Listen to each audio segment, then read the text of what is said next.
పండుగ ఇళ్ళకి వెళ్ళి ఉంటారు. చాలా తక్కువ మంది వచ్చారు. బట్ దేవుడు మనకి ఆయన కృప ఇచ్చాడు. ఆయన చదవడానికి సమయం గడపడానికి నిజంగా మనందరూ మరి దేవుని కృపలో ఆస్వాదించబడిన వారు, ఆయన చేత ఎన్నిక చేయబడిన వారు, ఆయన చేతలో మనం భద్రపరచబడిన వారు. దేవుడు నాకు స్థుతి కలిగిన గాక. సో వాక్యంలోకి వెళ్దామండి. 5వ అధ్యాయము.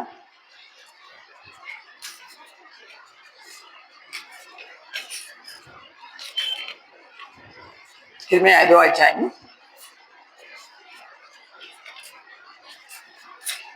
20 నుంచి 25 చదువుతున్నానండి. 20 నుంచి 25 వరకు చదువుతున్నాను. సో చాలా మందికి కూడా మంచి రోజులు చూడాలి ఉంటుందంటే ఉండదు ఆశ. మా మా మా మా దినాల్లో మంచి రోజులు మేము చూడాలి, ఆనందకరమైన దినాలు మేము చూడాలి. సో మేము జీవించే దినాలన్నీ కూడా సంతోషంగా, సమాధానకరంగా, మరి పీస్ఫుల్గా ఉండాలి అని కోరుకుంటారు కదా చాలా మంది. కోరుకుంటారు. అలా అలా కోరుకోకుండా ఉండడం వాళ్ళు ఎవరు ఉన్నారంటే ఎవరు ఉండరు. Everybody wants peace in the family and calmness and uniform in the family. So అలా మంచి రోజులు చూడాలని కోరుకోవడం మంచిదే, కానీ అలా మంచి రోజులు ఉండకుండా ఉండటానికి కారణం ఏంటో మనం చూద్దాం ఈరోజు. అందులో చాలా వరకు కారణం ఎవరు చెప్పగలుగుతారా? కుటుంబంలో మంచి రోజులు చూడకుండా ఉండటానికి కారణం ఎవరైనా చెప్పగలుగుతారా? చాలా వరకు మన నోటి మాటలను మనం చెప్పవచ్చు, నాలుక. సో దాని గురించి మనం తెలుసుకుందాము. 25వ అధ్యాయము 20 నుంచి 25 చూద్దామండి. 25, 20 నుంచి 25 వరకు. యాకోబు వంశస్థులకు ఈ మాట తెలియచేయడి, యూదా వంశస్థులకు ఈ సమాచారం చాటించడి. కన్నులుండి చూడకయు, చెవులుండి వినకయు నున్న వివేకమైన మూఢులారా ఈ మాట వినుడి. ఏమంటున్నాడు ఇక్కడ దేవుడు? యాకోబు వంశ, ఇందులో యాకోబు ఇశ్రాయేలు ఏదన్నా కూడా దానికి మనకు కూడా అది దానికి వర్తిస్తుంది. మనం కూడా దాన్ని ఆపాదించుకోవాలి. ఇక్కడ ఏమంటున్నాడు ఇక్కడ ఈ ప్రవక్త? కన్నులుండి చూడకయు, చెవులుండి వినకయు నున్న వివేకమైన మూఢులారా ఈ మాట వినడి. వాళ్ళకి కన్నులు ఉంటాయి అంట, చూడట్లేదంట. చెవులునే కానీ వినట్లేదంట. వివేకం లేకుండా మూర్ఖత్వంతో వాళ్ళు ఉన్నారట. 3 మిస్టేక్స్ ఉన్నాయి ఇక్కడ. ఇంకేమంటున్నాడు? మీరు నా మాట వినండి అని చెప్తూ ఏం చెప్తున్నా ఇక్కడ దేవుడు? సముద్రము దాటలేకున్నట్లును, దాని తరంగములు ఎంత పొర్లను అవి ప్రబలలేకయు, ఎంత ఘోషించను దాని దాటలేక ఉన్నట్లు, నిత్య నిర్ణయము చేత దానికి ఇసుకను సరిహద్దుగా నియమించిన నాకు మీరు భయపడరా? సో ప్రపంచవ్యాప్తంగా చూసుకుంటే ఎక్కువ శాతము నీరు చేత ఆక్యుపై చేయబడి ఉంది. సో ఎక్కువ శాతం 98% వాటర్ ఉందని అని చెప్తారు శాస్త్రజ్ఞులు. 2% మాత్రమే ల్యాండ్ ఉందని చెప్తారు. సో అటువంటి సముద్రం ప్రబలకుండా, అది పొంగి పొర్లి మిగతా దాన్ని అంతా ఆక్యుపై చేయకుండా, దానికి ఒక ఇసుక చేత సరిహద్దుగా నిత్య నిర్ణయం చేత దాన్ని పెట్టాడట దేవుడు. సో ఆ సముద్రం రాకుండా, ఉన్న భూమి ముంచివేయకుండా ఆపుతుంది ఎవరంటే దేవుడే. దేవుడు ఇదిగో నువ్వు ఎంత మాత్రం ఉండి ఇంతకు మించి రావద్దు అని దానికి ఒక నిత్య నిర్ణయం చేశాడట దేవుడు. అటువంటి నాకు మీరు భయపడరా అని దేవుడి దినాన్ని మాట్లాడుతున్నాడు. ఇంకేమంటున్నాడు? ఇదే యెహోవా వాక్కు, ఈ జనులు తిరుగుబాటును ద్రోహమును చేయ మనస్సు గలవారు. ఇంకా ఏంటంట? జనులు ఎట్లా ఉన్నారట? తిరుగుబాటును ద్రోహము. సో ఈ రోజులో ఒబీడియన్స్ కనిపించట్లేదు. పిల్లలకి కనుక మనం మాట చెప్తే వాళ్ళు మన మాట వినట్లేదు. ఈవెన్ 5 years old చైల్డ్ కూడా మాట వినడానికి ఇష్టపడట్లేదు. తిరుగుబాటు చేయవారును, ద్రోహము చేయవారును మనసు గలవారు. ఇటువంటి మనసు చాలా మందికి కలిగి ఉన్నారంట. వారు తిరుగుబాటు చేయొచ్చు తొలగిపోతున్నారు. ఇంకా ఏం చేస్తారంటే వీళ్ళు మాట వినకుండా తిరుగుబాటు చేస్తూ ఇంకా అంటే మంచి మార్గం నుంచి వాళ్ళు తొలగిపోతున్నారంట. మంచి మార్గం వెళ్లకుండా దాని నుంచి పక్కకి వాళ్ళు తొలగిపోతున్నారంట. ఇంకా ఏమంటారు వాక్యంలో? వారు రండి మన దేవుడు యెహోవా యందు భక్తులు కలిగి ఉందము, ఆయనే తొలకరి వర్షమును కడవరి వర్షమును దాని కాలంలో కురిపించిన వాడు కదా. సో వీళ్ళు అసలు సమస్య వచ్చినప్పుడు ఏం చేయాలంట? రండి మనం దేవుని పట్ల భయభక్తులు కలిగి ఉందాము, ఆయన వాక్యం చదువుదాము, ఆయన ప్రార్థిస్తాము. తొలకరి వర్షం కురిపించేది ఆయనే, కడవరి వర్షం కురిపించేది కూడా ఆయనే. ఇంకా చెప్పుకోంట నిర్ణయింపబడిన కోతకాలపు వారములను ఆయన మనకు రప్పించు అని తమ మనసులో అనుకున్నారు. సో ఈ తొలగిపోతున్న ప్రజలు కానీ, తప్పిపోతున్న ప్రజలు కానీ కనులుండి చూడకుండా, చెవులుండి వినకుండా, వివేకుని మూఢత్వం కలిగిన వాళ్ళు ఇలా అనుకోవట్లేదంట. మనం భయభక్తులు కలిగి ఉందాము, మనకి కడవరి వర్షం కురిపించేది ఆయనే, తొలకరి వర్షం కూడా కురిపించేది ఆయనే, మనం మరి కోతకాలం వారం కూడా ఇచ్చేది కూడా ఆయనే అని తమ మనసులో వాళ్ళు అనుకున్నారంట. దేవుని గురించి వాళ్ళు జ్ఞాపకం చేసుకోరు, దేవుని గురించి వాళ్ళు తలంచరు, దేవునికి ప్రార్థించరు, వాక్యం చదవరు, వారు సొంత చిత్తంలో ముందుకు వెళ్తారు, వారు అంతటా వారే జ్ఞానవంతులు అని వారు అనుకుంటూ ఉంటారు. ఇంకా చూడండి 25 వచనంలో, మీ దోషములు వాటి క్రమమును తప్పించను. సో మీరు చేసే ఈ దోషాలు, ఈ పాపాలు మీకు క్రమాన్ని, వాక్యం చదవటం అనే క్రమం, మరి ప్రార్థన చేయటం అనే క్రమం, రెగ్యులర్గా ఆలయానికి వచ్చడం అనే క్రమాన్ని, ఇవన్నీ కూడా తప్పించను అంటున్నాడు వాక్యంలో. మీకు మేలు కలుగుంటకు మీ పాపములే కారణము. ఎందుకు ఒక కుటుంబంలో మేలు కలగట్లేదు, ఎందుకు ఒక వ్యక్తి జీవితంలో స్వస్థత కలగట్లేదు, ఎందుకు ఒక కుటుంబంలో మరి సమాధానం ఉండట్లేదు, ఎందుకు కుటుంబంలో ఆశీర్వాదం ఉండట్లేదు, అంతటి కారణం ఏంటంటే మీకు మేలు కలుగుంటకు మీ పాపములే కారణం. కాబట్టి మనం ఏం చేయాలంటే ఎవరికి వారు మేము ఏం పొరపాటు, ఎక్కడ మేము దేవుడి నుంచి తప్పిపోయామా, ఎక్కడ పొరపాటు చేశామా, నా జీవితము దేవుని దృష్టికి సరైనదిగా ఉందా అని మనం పరిశీలన చేసుకోవాల్సిన సమయం ఆసన్నమైంది. కాబట్టి ఎవరి ఫ్రీ విల్ వాళ్ళు జీవించుకుంటగా దేవుడికి లోబడినప్పుడే వారు ఆశీర్వాదాలు చూడగలుగుతారు. ఏమనుకోంట, దేవుడే మనకి కర్మల వర్షం, తలకల వర్షం కురిపించేవాడు, ఆయన భక్తి కలిగి ఉందాము, ఆయనే మనకు సహాయం చేసేవాడు అని ఆయన వైపుగా మన హృదయాన్ని, మన మనసును తిప్పుకోవాలి. తిప్పుకోకపోతే ఏమవుతుందంటే పాపం పట్టుకుంటే ఆ పాపం వల్ల వచ్చే జీవితం అంటే మరణం. కాబట్టి దానిలోనికి వెళ్లకుండా మనం సరి చేసుకోవడానికి దేవుడి దినాన్ని మనతో మాట్లాడుతున్నాడు. అలాగే సామెతలు 21:23 చూద్దాము. సామెతలు 21:23 అక్కడ ఏముందంటే, నోటిని నాలుకను భద్రం చేసుకున్నవాడు శ్రమలను తన ప్రాణమును కాపాడుకును. ఫస్ట్ థింగ్ ఏంటి? నోరు, నాలుక. నాలుక ఎక్కడ ఉంటుందండి? నోట్లో ఉంటుందా నాలుక? సో నాలుక ఎముక లేదు అంటారు కదా, నాలుక నరం లేదు ఏదో అంటుంటారు. నరం లేని నాలుక ఎంతైనా మాట్లాడదని చెప్పి సామెతలు కూడా ఉన్నాయి. వాక్యం ఉంది ఏముందంటే, నోటిని నాలుకను భద్రం చేసుకున్నవాడు శ్రమల నుండి తన ప్రాణమును కాపాడుకొను. మనకు శ్రమలు వస్తున్నాయంటే మన నాలుక కారణమేమో మనం పరిశీలన చేసుకోవాలి. మన నాలుక దానికి రీజన్ ఏమో మనం పరిశోధన చేసుకోవాలి. కాబట్టి ఈ నోటిని నాలుకని కానీ కంట్రోల్ చేసుకుంటే, భద్రం చేసుకుంటే శ్రమల నుంచి తమ ప్రాణాన్ని వాళ్ళు కాపాడుకునే అవకాశం ఉందని వాక్యం చెప్పబడుతుంది. కాబట్టి మన నోటిని మనం ఏ రకంగా ఉపయోగిస్తున్నాము, మన నాలుక ఏ రకంగా ఉపయోగిస్తున్నామని మనం పరిశీలన చేసుకోవాలి. నెక్స్ట్ మనం చూసుకున్నాము యాకోబు. సో 3వ అధ్యాయము, యాకోబు 3వ అధ్యాయము. ఇందులో 4 గురించి కొంచెం క్లియర్గా ఉందండి. చాలా ఈ వాక్యం చాలా భయపెట్టేట్టుగా ఉంటుంది. యాకోబు 3వ అధ్యాయము 3 నుంచి 10 వరకు చదువుతున్నాను చూడండి. గుర్రములు మనకు లోబడికి నోటికి కళ్ళము పెట్టి వాటి శరీరం అంతే త్రిప్పుదము కదా. ఒక గుర్రాన్ని కనుక లోపడాలంటే ఏం చేయాలంట? దాని నోటికి కళ్ళెం పెట్టి, సో దాని బాడీ అంతా మనం తిప్పుతూ ఉంటాం. ఆ కళ్ళాన్ని పట్టుకుని లాగితే ఏమవుతుంది? ఆ గుర్రం ఎటుగా అంతా అటు వెళ్తుంది కదా, తిప్పుదాము కదా. ఓడలను కూడా చూడి అవి ఎంతో గొప్పవై పెనుగాలికి కొట్టుకొని పోబునను ఓడ నడుపు అనే ఉద్దేశం చొప్పున మిక్కిలి చిన్న దగ్గర చుక్కాని చేత త్రిప్పబడి. ఈ ఓడకి ఒక చిన్న చుక్కాని ఉంటుందంట. ఎంత గొప్ప ఓడైనా కూడా ఆ చుక్కాని ద్వారా త్రిప్పబడుతుందంట. రైట్ వెళ్ళాలా, లెఫ్ట్ వెళ్ళాలా, ఫ్రంట్ వెళ్ళాలా, వెళ్ళాలని కూడా ఆ చుక్కాని చేత త్రిప్పబడుతుందంటే ఒక పెద్ద ఓడ కూడా. అలాగనని నాలుక కూడా చిన్న అవయవమైనను బహుగా అదిరిపడును. కింద మీ ఫుట్ నోట్లో చూసుకుంటే అతిశయపడును రాసింది. నాలుక చిన్న అవయవం అయినా కూడా బహుగా అదిరిపడును, బహుగా అతిశయపడును అని మనం చెప్పుకోవచ్చు. సో ఈ నాలుక మన బాడీ అంతలో చిన్న అవయవం అయినప్పుడు కూడా ఎంతగానో డంబపు మాటలు, గొప్పకరమైన మాటలు, మరి అబద్ధములు, మరి చెడ్డ మాటలు, ఇతరులను దూషించడము, ద్వేషించడము, మరి కాని మాటలు, ఇవన్నీ కూడా నాలుక ద్వారానే జరుగుతాయి కదా. ఇంకా చూడండి, ఎంత కొంచెము నిప్పు ఎంత విస్తారమైన అడవిని తగులు పెట్టిన. ఒక పెద్ద అడవి ఉంది, కొన్ని వందల ఎకరాల అడవి ఉంది అనుకోండి.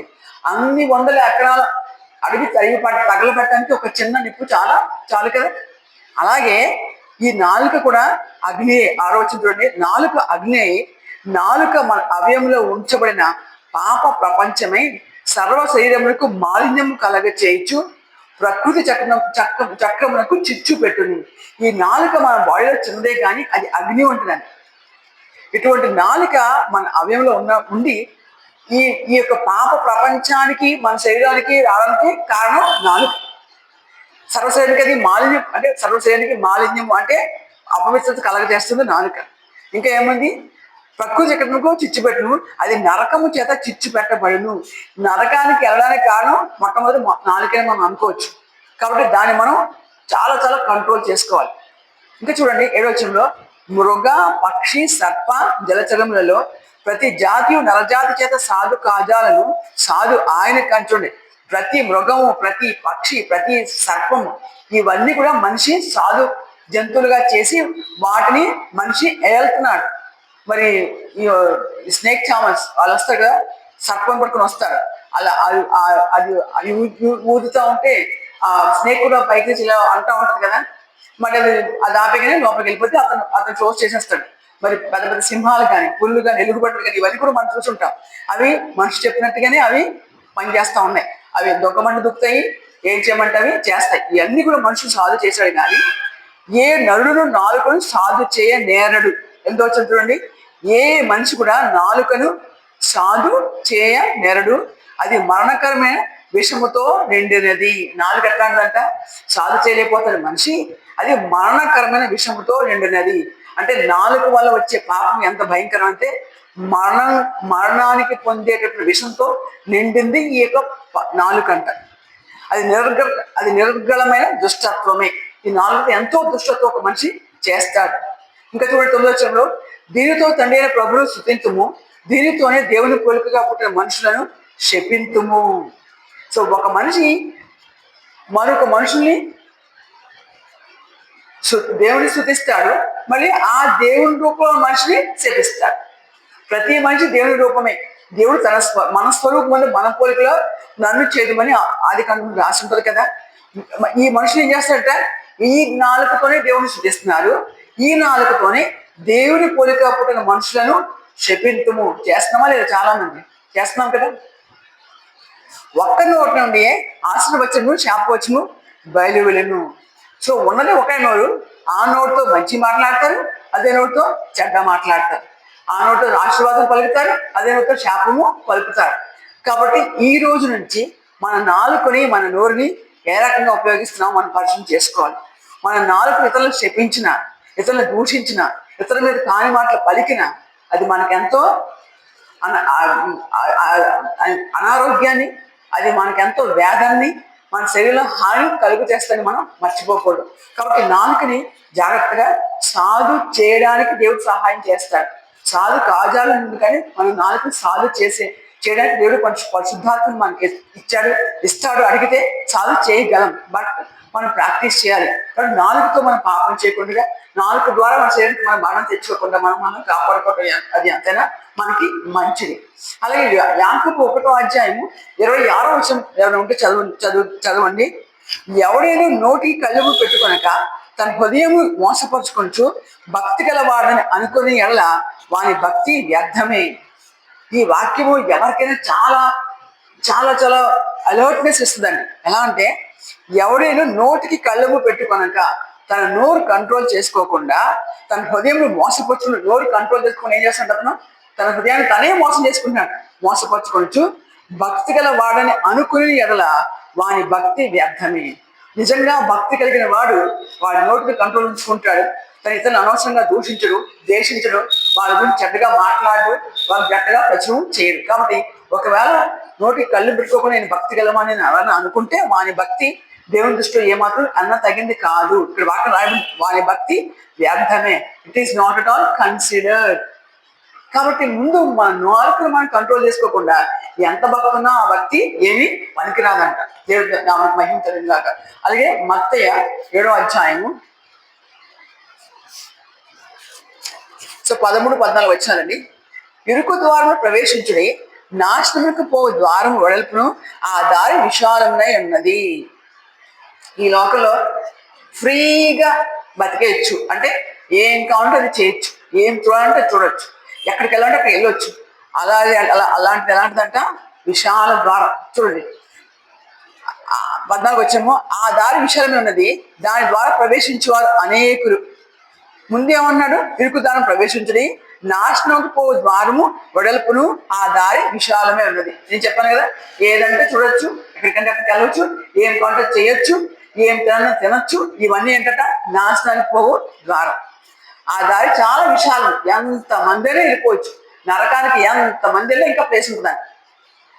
దాని ద్వారా ప్రవేశించేవారు అనేకులు. ఆ విశాల ద్వారం వెళ్ళేవారు అనేక మంది వెళ్ళిపోతూ ఉంటారట. జీవమునకు పో ద్వారము ఇరుకును, ఆ దారి సంకుచితమనై ఉన్నది, దాన్ని కనుగొని వారు కొందరే. సో జీవనకి వెళ్ళే మార్గం అంటే దేవుడి దగ్గరికి వెళ్ళే మార్గం, పరలోకానికి వెళ్ళే మార్గము, మరి దేవునితో నిత్యము మనం ఆయనతో జీవించాలనుకునే మార్గము ఇరుకు, సంకుచితం. అంటే you will get so many limitations. So ఇది మాట్లాడకూడదు, ఇలా చేయకూడదు, ఇలా ఉండకూడదు, అన్ని రెగ్యులేషన్స్ ఉంటాయి, రూల్స్ ఉంటాయి. ఇష్టానుసారంగా ప్రవర్తించకూడదు, ఇష్టానుసారంగా మాట్లాడకూడదు, ఇష్టానుసారంగా మనకు అన్ని వ్యర్థపరచకూడదు. ఇవన్నీ కూడా ఇరుకు ద్వారం. దానిలో అది చాలా సంకుచితం అంట. దాన్ని కనుగొని వాళ్ళు కొందరే. ఈ కొందరిలో మనం ఉండాలి. మేము రీసెంట్గా ఒక మీటింగ్కి వెళ్ళాము. అక్కడ దైవజనుడు అడిగారు, మీరు ఎంతమంది రక్షణ పొందారంటే చాలా మంది చేతులు ఎత్తారు. అప్పుడు ఆయన ఇంకో ప్రశ్న అడిగారు, ఇప్పుడే కనుక దేవుడు రాకుండా వస్తే మీరు ఎంతమంది నిశ్చయంగా పరలోకానికి వెళ్తారు అనగానే ఇంచుమించు 3/4 మంది చేతులు దించేశారు.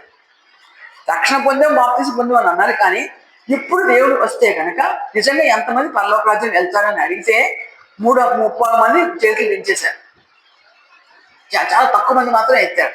అంటే ఏంటి, రక్షణ పొందాము, బాప్తిసం తీసుకుందాం అని ఉన్న లిస్ట్ లో కూడా దేవుడికి ఇష్టపూర్వకంగా జీవించే వాళ్ళు చాలా తక్కువ మంది.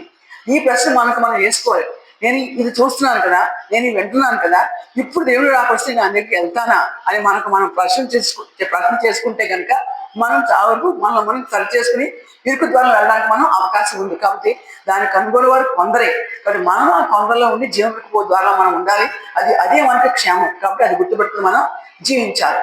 సో 1 యోహాను 2వ అధ్యాయము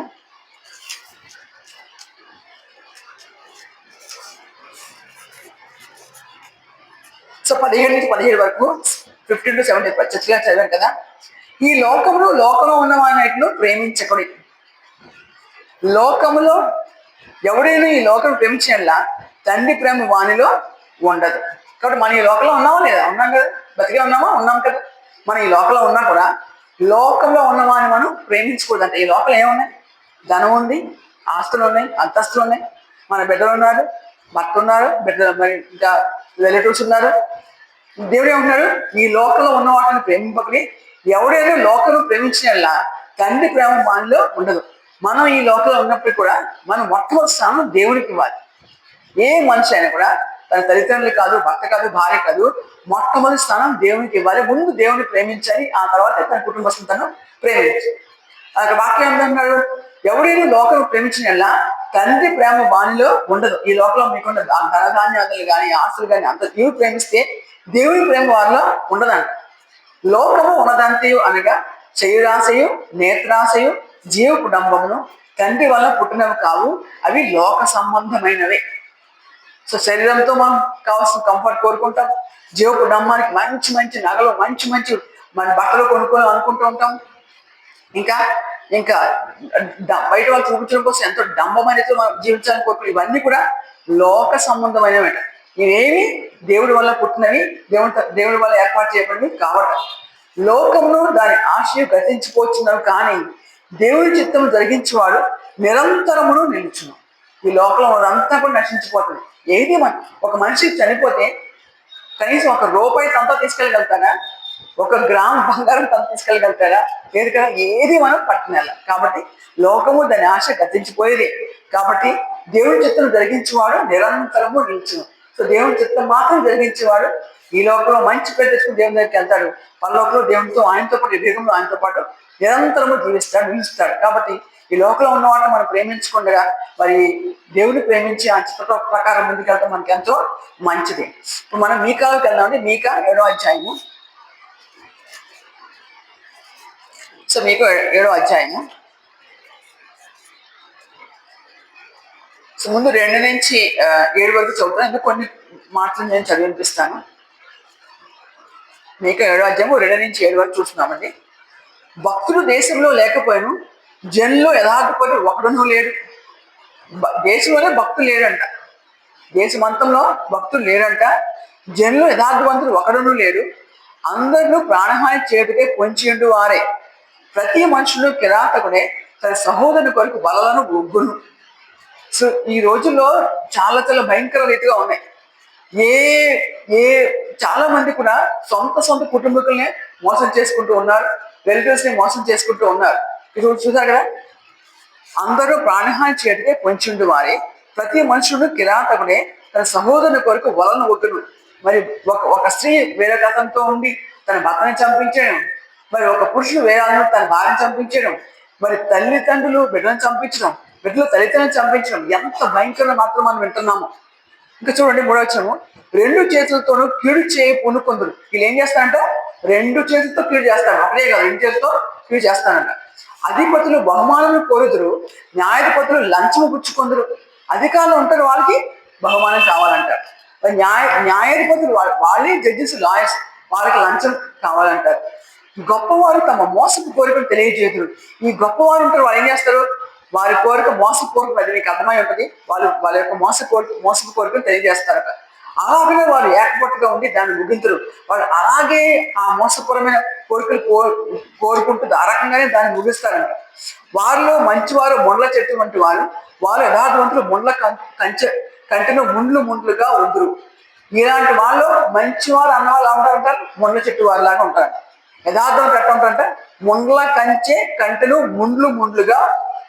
సో మంచివారు ఇంకా యథార్థవంతులు ఇద్దరు కూడా ముండ్లుగానే ఉంటారంట. నీ కాపల దినము, నీవు శిక్ష దినము వచ్చుచున్నది. కాబట్టి ఈ కాపలు కూడా చాలా మంది ఇలాగే ఉంటారన్నమాట. ఇంకా చూసుకుంటే, స్నేహితులను నమ్మకం ఉంచవద్దు, ముఖ్య స్నేహితుని నమ్ముకొనవద్దు. నీ కౌగులో పండుకున్న దానితో నీ గదులు ద్వారముకు కాపు పెట్టుము. కుమారుడు తండ్రిని నిర్లక్ష్య పెట్టుచున్నాడు, కుమారు తల్లి మీదకి కోడలు అతని మీదకి లేచదు. ఎవరింటి వారు వారికి విరోధులు అవుతారు. ప్రతి కుటుంబంలో కూడా ఒకరికొకరికి పొసగట్లేదు, ఒకరికొకరికి సరిపడట్లేదు, ఒకరి మీద ఒకరు విరోధులుగా జీవిస్తా ఉన్నారు. ఇలాంటి మనం చాలా సంభవాలు మనం చూస్తున్నాం. ఇక్కడ 7వ వచనం చూడండి, అయినను యెహోవా కొరకు నేను ఎదురు చూచెదను, రక్షణకర్తకు నా దేవుని కొరకు నేను కనిపెట్టి ఎందును. ఎటువంటి పరిస్థితుల్లో ఉన్నా, ఎటువంటి సిచ్యువేషన్లో కుటుంబం ఉన్నా, ఎటువంటి రీతిలో తన జీవితం ఉన్నా మనం ఏం చేయాలి? యెహోవా కొరకు కనిపెట్టాలి. రక్షణకర్తకు నా దేవుని కొరకు నేను కనిపెట్టింది. మన దేవుని పట్ల మాత్రం విశ్వాసం ఎట్టి పరిస్థితుల్లో మనం వదిలిపోకూడదు. ఆయన కొరకే మనం కనిపెట్టి ఉండాలని వాక్యంలో చదువు. అలా మనం ఉన్నప్పుడు ఏమవుతుందంట? 18-20 చూడండి, అదే అధ్యాయం 18-20. తన స్వాస్థ్యం శ్లేషించి వారి దోషం పరిహరించి వారు చేసిన అతిక్రమం విషయమే వారు క్షమించు దేవుడు నీతో సమ్ముడైన దేవుడు ఉన్నాడా. సో ఎవరైతే ఈ స్వాస్థ్యలో ఉండి కూడా దేవుని విడిచిపెట్టకుండా, దేవుడి నుంచి పక్కకు తొలగిపోకుండా దేవుడికి నమ్మకంగా ఉంటారో వారి దోషాన్ని దేవుడే పరిహరించి క్షమించి, మరి అటువంటి దేవుడు నీతో సమమైన దేవుడు ఎవరైనా ఉన్నాడా అంటే, మన దేవునితో పోసగలిగిన వాళ్ళు కానీ, మన దేవునితో సరితోగలిగిన వాని కానీ, మన దేవుని కన్నా మించి కానీ ఎవ్వరూ లేరు. కాబట్టి మనం గుర్తెరగాలి. ఆయన కనికరము చూపుని అని సంతోషించేవాడు కనుక నిరంతరము పాపం ఉంచడు. ఎటువంటి పాపంలో ఉన్నా కూడా దేవుడు ఏం చేస్తాడంటే కనికరం చూడడానికి సంతోషిస్తాడు. కాబట్టి ఇదిగో నేను అటువంటి పాపం చేశాను కదా, నా దేవుడు ఇక్కడ శిక్ష విధిస్తాడు అని కుంగిపోకుండా ఆ పాపం నుంచి బయటపడి ప్రభువా నన్ను క్షమించండి, ఇటువంటి పాపం నేను ఇంకా చేయను, నాకు సహాయం చేయడం చెప్పి దేవుని దగ్గర మొదలుపెట్టుంటే ఆయన తప్పక ఆ పాపాన్ని క్షమించి మరలా కనికరం చూపించడానికి ఆయన ఇష్టపడతాడు. ఆయన మరలా మన ఎందుకు జాలి పడును. మన దేవుని దగ్గర మన పరిగెత్తుకుంటూ వస్తే ఆయన చేస్తాడ, మన యందు జాలి పడును, మన దోషమును అణిచివేయను, వారి పాపలకి సముద్రపు ఆఘాతంలో నీవు పడవేతువు. ఈ దోషాలు ఏం చేస్తాడంటే కంప్లీట్గా అణిచివేస్తాడంటే, ఇంకా పాపలన్నింటినీ సముద్రపు ఆఘాతంలో నీవు పడవేతువు. పూర్వకాలం నీవు మా పితరులైన అబ్రహాము యాకోబులకు ప్రమాణం చేశాడు, సత్యమును కనికరము నీవు అనుగ్రహించువు. ఎలాగైతే అబ్రహాముకు, యాకోబుకి, ఇస్సాకుకి దేవుడు సత్యము కనికరం అనుగ్రహించాడో అలాగే మనకి కూడా ఆయన సత్యమును కనికరమును మనకి అనుగ్రహిస్తాడు. కాబట్టి మనం ఇప్పటివరకు నాలుగుని ఇష్టానుసారంగా ఉపయోగించారేమో, ఇప్పటివరకు మన ఇష్టానుసారంగా జీవించారేమో, ఇప్పటివరకు దేవుడికి అసహ్యకరమైన పనులు చేశారేమో. కానీ దేవుని దగ్గరికి వచ్చి ప్రభా నా పాపాన్ని పరిహరించండి ప్రభా, నాకు సహాయం చేయండి ప్రభా అని మనం దేవుని అడిగినప్పుడు ఆయన ఆ పాపాన్ని సముద్ర అగాధాలు పడివేస్తాడు, కనికరించడానికి ఆయన సంతోషిస్తాడట. ఇంకా అబ్రహాం, ఇస్సాకు అనుగ్రహించినటువంటి సత్యాన్ని, కనికరాన్ని కూడా ఆయన అనుగ్రహిస్తాడట. సో 1 పేతురు 3వ అధ్యాయము, 1 పేతురు 5వ అధ్యాయము, సో 6-7 వచనాలు చదువుతున్నాండి. 1 పేతురు 5వ అధ్యాయము 6-7 వచనాలు. 5వ వచనం చివరి లైన్ కూడా, దేవుడు అహంకారం ఎదిరించి దీవులకు కృప అనుగ్రహించను. ఎవరు ఎదిరిస్తాడో దేవుడు? అహంకారులను ఎదిరించి దీనులకు కృప అనుగ్రహించును. తప్పు చేసేవాడు ఆ తప్పు చేసిన దేవుని దగ్గరికి వచ్చి ప్రభువా దీనత్వం ధరించుకొని ప్రభువా నాకు సహాయం చేయండి, నేను పాపం చేశాను అని దీనత్వంతో అడిగినప్పుడు ఆయన కృప అనుగ్రహిస్తాడు. కానీ గర్వంతో ఉండేవారిని, అహంకారంతో ఉండేవారిని దేవుడు ఏమాత్రం ఇష్టపడడు. అందుకే వాక్యం ఏముంది, దేవుడు అహంకారం ఎదిరించి దేవులకు కృప అనుగ్రహించును. సో ప్రైడ్ అనేది దేవుడికి ఎంత మాత్రం ఇష్టం కాదు, వాళ్ళ దేవుడు ఎదిరిస్తాడు. అలా కాకుండా దినత్వం తగ్గించిన వారికి దేవుడు కృప అనుగ్రహించాడు. దేవుడు తగిన సమయం ముందు మిమ్మల్ని హెచ్చించినట్టు ఆయన బలిష్టమైన చేతి క్రింద దేన మనస్కులై ఉన్నది. ఒక మనిషి పైకి రావాలన్నా, హెచ్చించబడాలన్నా, ఆశ్రదించబడాలన్నా మనం ఏం చేయాలంటే ఆయన బలిష్టమైన చేతి కింద మనం దేన మనసు కలిగి ఉండాలి. సో అటువంటి దీన మనసు మనం కలిగి ఉన్నప్పుడు ఆయన తగిన సమయంలో మనం హెచ్చిస్తాడు. కాబట్టి ఇంకా నేను ఏంటి ప్రభా, నేను 8 సంవత్సరాల బట్టి ప్రార్థన చేస్తున్నాను, ఇంతకాలం మీతో గడుపుతున్నాను, నాకు ఇంకా ఎలివేషన్ రావట్లేదంటే, నాకు ఇంకా ఆశీర్వాదం రావట్లేదంటే అలా అనుకోకుండా ఆయన బలిష్టమైన యోసేపే ఉన్నాడు, తీసుకెళ్ళి జైల్లో వేసేసారు. యోసేపు చేయడానికి నేరానికి రాణిగారు తన ఏమి పాపం చేయకపోయినా తీసుకెళ్ళి అతను జైల్లో పెట్టేశారు. అప్పుడు యోసేపు నాకేంటి ఎంత బాధ, నేను సూసైడ్ కమిట్ చేసుకున్నాడా, నాకేంటి ఎంత బాధ అని చెప్పి తన చేతులు నేను పోసేసుకున్నాడా, నాకేంటి ఎంత బాధ అని చెప్పి కనీసం తన ఇరుగు పొరుగు వాళ్ళతో తను ఏం చెప్పలేదు. తన సొంత అన్నలే అమ్మేసినట్టు కూడా తన ఇరుగుపోయినప్పుడు ఇంకో మా అన్నలో ఉన్నారు, అన్న నేను అమ్మేశాడు, నా పరిస్థితి ఇలా ఉందని ఎవరికి కూడా చెప్పలేదు. కేవలం దేవుడి పట్ల మాత్రం తన దృష్టి ఉంచాడు. ఆయన నిశ్చయంగా తనకి సహాయం చేసి నమ్మాడు. ఆ రకంగానే ఆయన బలిష్టం చేతి దీనమస్కరి ఉన్నాడు. తగిన సమయం ముందు ఆ యొక్క యోసేపు దేవుడు హెచ్చించాడు.